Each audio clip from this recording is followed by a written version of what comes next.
Tahun 2025 ini terasa gedebak-gedebuk ya. Hampir di semua lini kehidupan kita, rasanya tahun ini seperti momen ospek untuk dipaksa menjadi dewasa. Situasinya chaos, tidak terduga, mengaduk-ngaduk emosi. Apa yang sebenarnya terjadi? Gimana cara memperbaikinya? Untuk menjawab pertanyaan itu, Anda bisa baca di buku Dekonstruksi Budaya Politik Indonesia ini ya. Buku yang saya tulis dan berkonsentrasi pada permasalahan paling fundamental yang dialami negara kita dari sisi politik. Sebuah topik yang rasanya jauh banget, tapi sebenarnya sangat dekat dengan kehidupan kita sehari-hari. Jika tertarik, silakan DM di akun Instagram saya atau TikTok saya di @bligungyuda. Harganya murah, di bawah 100 ribuan saja. Dan kita semua akan mengetahui bahwa sebenarnya semua permasalahan ini sengaja dibiarkan secara sistematis dari tahun ke tahun. Oh ya, terima kasih juga kepada Calixto untuk cukuran rambutnya yang keren dan kaos dari hati Lian. Kalau mau tahu lebih banyak cara untuk tampil ganteng dan menawan, silakan cek deskripsi atau caption di video ini ya. Nah, mari kita kembali ke Bali. Bagaimana kondisinya?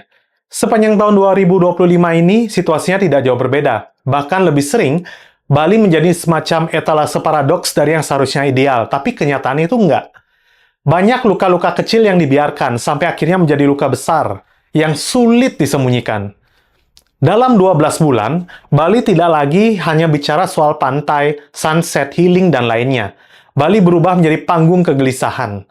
Konflik lingkungan yang terus berulang, kinerja pemimpin yang dipertanyakan, perilaku sosial yang pelan-pelan itu merusak ruang kita bersama, jurang ekonomi yang semakin lebar, dan riuh di media sosial yang dipenuhi isu kriminalisasi, rasisme, dan rasa saling curiga.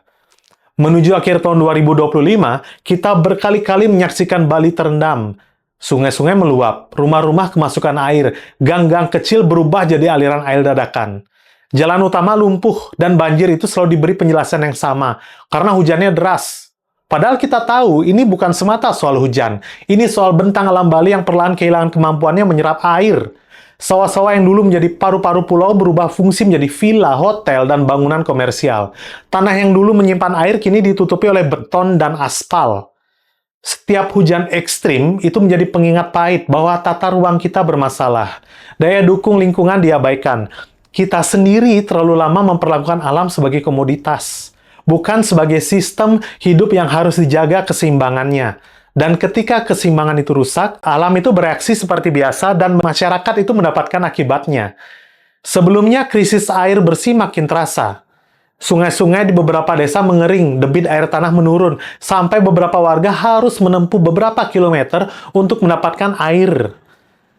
Padahal ini di Bali ya, sebuah pulau yang memiliki 4 tanduan air alami dari Danau Batur, Danau Beratan, Danau Buyan, sampai Danau Tamblingan. Tapi masyarakatnya malah kekurangan air bersih untuk hidup. Di lain pihak, konsumsi air, terutama untuk sektor pariwisata itu terus berjalan seolah tidak ada yang berubah. Aliran air berubah menjadi komoditas dengan penggunaan yang di luar nalar. Padahal secara hukum, penggunaan air tanah itu ada aturannya. Tapi entah mengapa, sepertinya tidak bertaji dan menggigit. Bali sebagai destinasi kelas dunia, tapi diam-diam sedang menghadapi krisis paling dasar, air. Lalu ada sampah. TPA Suwung jadi simbol dari persoalan yang lebih besar. Penutupan yang tertunda, solusi yang belum matang, dan perdebatan yang tak kunjung selesai. Sampah itu bukan hanya persoalan teknis. Ia menjadi cerminan dari kegagalan sistem, dari hulu sampai hilir, dari kebijakan sampai perilaku. Ketika alam sudah memberi tanda-tanda yang begitu jelas, seharusnya kepemimpinan hadir dengan ketegasan dan arah. Tapi sepanjang 2025 yang sering kita dengar justru narasi, pernyataan, himbauan, janji, respon yang datang terasa pelan dan ragu. Terkadang menyalahkan pihak lain karena ketidakbecusan penegakan aturan yang sebenarnya bisa dilakukan dari tahun-tahun sebelumnya. Kasus TPA Suwung itu bukan sekedar soal tempat pembuangan akhir. Dia menjadi simbol dari ketidakmampuan sistem pengelolaan kota dan provinsi, dari penyelesaian masalah sehari-hari yang paling mendasar. Aturan sebenarnya itu ada. Larangan alih fungsi lahan produktif juga ada. Regulasi pengelolaan sampah ada. Tapi di lapangan penegakan itu kayaknya setengah hati. Ketika banjir besar terjadi dan moratorium izin pembangunan diumumkan, seharusnya itu menjadi titik balik. Bukan sekedar respon darurat, tapi perubahan cara kita berpikir. Ternyata masalahnya bukan hanya pada kebijakan yang lemah, tapi juga narasi kepemimpinan yang tidak menyentuh akar persoalan masyarakat. Ketika pemimpin berbicara tentang kesabaran, sementara warga berhadapan dengan kemacetan, air yang tak mengalir, sampah di depan rumah, banjir, sawah yang hilang, tekanan ekonomi yang semakin keras, yang tumbuh itu justru adalah rasa lelah.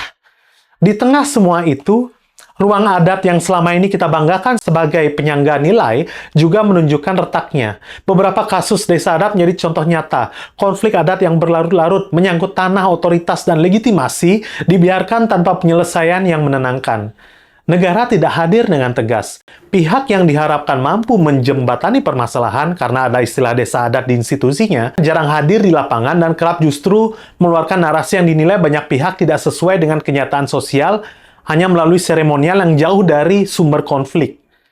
Padahal, adat seharusnya menjadi ruang penyembuhan. Ketika konflik adat dibiarkan menggantung, adat berisiko kehilangan maknanya.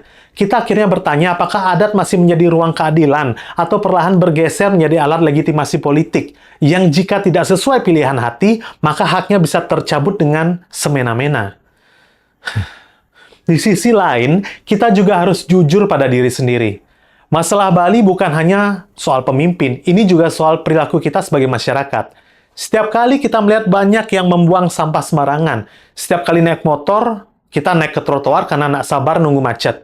Nggak pakai helm dan plat kendaraan, kebut-kebutan membahayakan pengguna jalan lain, nerobos lampu merah, dan lain-lainnya. Semua itu bukan pelanggaran kecil.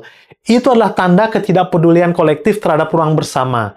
Ruang bersama kita yang seharusnya bisa kita tinggali dengan aman dan nyaman. Jujur deh, kita sering marahkan pada kebijakan besar, tapi cukup sering juga abai pada pelanggaran kecil yang kita lakukan. Bagaimana mungkin sistem perbaikan bisa berjalan jika di level paling dasar kita sendiri tidak mau tertib? Di balik semua kegaduhan itu, ada luka Bali yang jarang dibicarakan dengan jujur. Ada juga kasus bunuh diri dan gangguan kesehatan mental. Di balik citra Bali yang spiritual dan harmonis, banyak orang memendam tekanan. Tekanan ekonomi, tekanan sosial, konflik nilai, beban untuk selalu terlihat kuat dan baik-baik saja, tapi di dalamnya tidak. Masalah kesehatan mental sering diperlakukan sebagai urusan pribadi, bahkan sebagai aib. Akibatnya, banyak orang memilih diam, tidak bercerita, tidak mencari bantuan, sampai akhirnya terlambat. Bagi Bali itu yang dikenal dengan kebersamaan justru kadang tidak memberi ruang aman bagi warganya untuk mengakui luka batin mereka. Ketika ruang nyata gagal menampung kegelisahan, media sosial menjadi pelarian. Tapi di sana, kegelisahan sering berubah menjadi amarah. Isu kriminalisasi, rasisme, dan stereotip budaya itu menyebar cepat tanpa konteks. Perbedaan pendapat berubah menjadi saling serang. Empati tertinggal jauh di belakang emosi. Media sosial tidak menciptakan masalah. Pada akhirnya media sosial itu mempercepat retakan yang sudah ada di dunia nyata, tanpa batasan jarak dan waktu. Di tengah semua itu, kesenjangan ekonomi makin terasa. Data menunjukkan kesenjangan pengeluaran di Bali itu meningkat. Artinya pertumbuhan ekonomi itu tidak dinikmati secara merata. Pusat-pusat pembangunan tetap terkonsentrasi di beberapa wilayah, sementara wilayah lain itu tertinggal dengan akses dan kesempatan yang jauh lebih terbatas. Salah satu contohnya kita bisa melihat Denpasar sudah menduduki peringkat pertama dengan standar hidup tertinggi di Indonesia. Bagaimana dengan pendapatan atau standar gajinya? Tentu masih kalah jauh dari daerah lain di Indonesia. Nah, ini kan jadinya ketimpangan yang signifikan ya. Jika kita merasa ada yang salah dari semua ini, mari kita coba melogikakannya. Logikanya sederhana. Ketika investasi dan peluang hanya berputar di tempat yang sama, jurang sosial akan semakin lebar. Dan dari jurang itulah lahir kecemburuan, frustasi, konflik laten. Kaya dan miskin semakin nyata, perbedaan kemampuan finansial itu semakin kentara jadinya. Lalu apa yang bisa kita lakukan? Sayangnya, tidak ada satu solusi yang ajaib. Yang dibutuhkan adalah sebuah pola yang saling menguatkan. Kita perlu membangun literasi. Artinya bukan sekedar bisa membaca berita aja, tapi mampu memahami konteks, struktur, dan kepentingan di balik setiap persoalan.